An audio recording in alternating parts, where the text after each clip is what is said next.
here after the field was cleared at about 5:06 local time, Eastern time. So it's been about 45 minutes since that delay, with 1:31 left here in the second quarter, and Notre Dame holding on to this lead, but Purdue with a turnover got things stalled there a little bit. But welcome back to Notre Dame Stadium. With Purdue with a chance to cut down on this Notre Dame lead. How did the Irish build this Notre Dame lead, Jason Garrett? You know, if you're Mike Denbrock, the offensive coordinator for Notre Dame, we'll soon will be get back out there, but play of the game, they go up on top to Malachi Fields.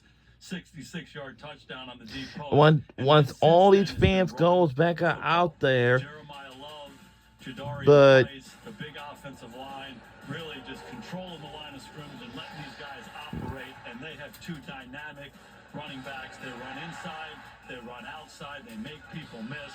And it's love, love, love. And then, oh, by the way, let's put Jadarian Price in. All he does is score touchdowns. So time and time again, this Notre Dame offensive line has controlled it up front.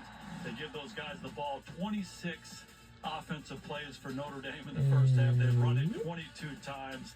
Love and Price, they're a lot to handle. Yeah, they've been the story of the first half. The story coming into this game were the issues on defense for Notre Dame. Just too many big plays, especially last week against Texas A&M. What have you seen on that front in the first half? You know, it's been a little bit better, okay, but a lot of the same things are continuing to show up. Purdue's able to make some plays in the passing game. The quarterback is scrambling and making some plays. They've been a little bit more opportunistic. They've gotten after the quarterback. They've pressured him. They've sacked him. And most importantly, they made the big interception, Christian Gray, on the tip ball on 3rd and 3. So some of the same issues continue to show up, but a little bit of improvement. I think they got to feel a little bit better about it than they did last week against A&M. Yeah, and they've had some new players in some pretty big spots, with Leonard Moore out of the lineup. He's the electric cornerback for Notre Dame with an ankle injury, not playing, but some other younger guys have filled in. Purdue's playbook has been pretty interesting, as we've seen some trick plays and some big plays like you talk about, kind of keep them in this ball game. Yeah, and love the approach by Barry Odom, their head coach. He said, we're going to Notre Dame,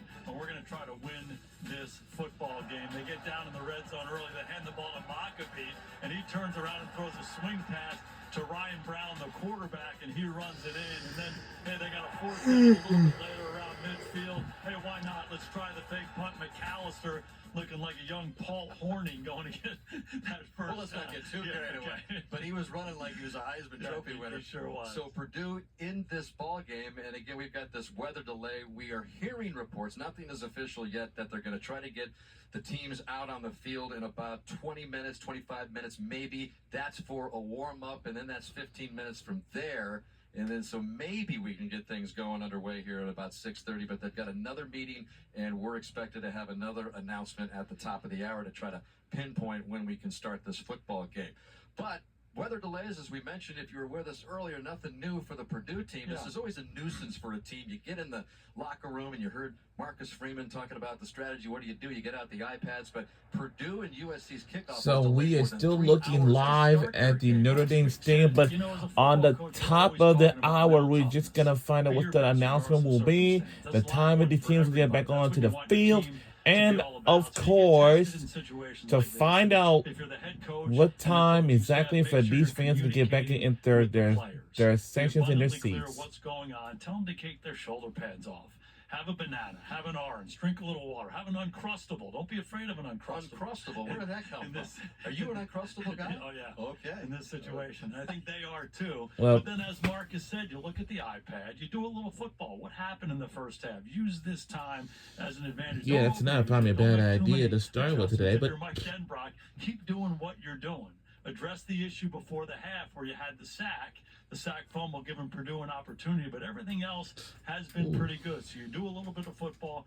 More than anything else, you relax, you take a breath, and then when you get that signal, it's time to go, you start revving up again, you get your mind right. So I think it's important for both these teams to do that. Communication by the coaches is critical. Well, looking at the weather radar, we are optimistic that we're going to get things going not too far from now. We'll have an official word for you in just a bit.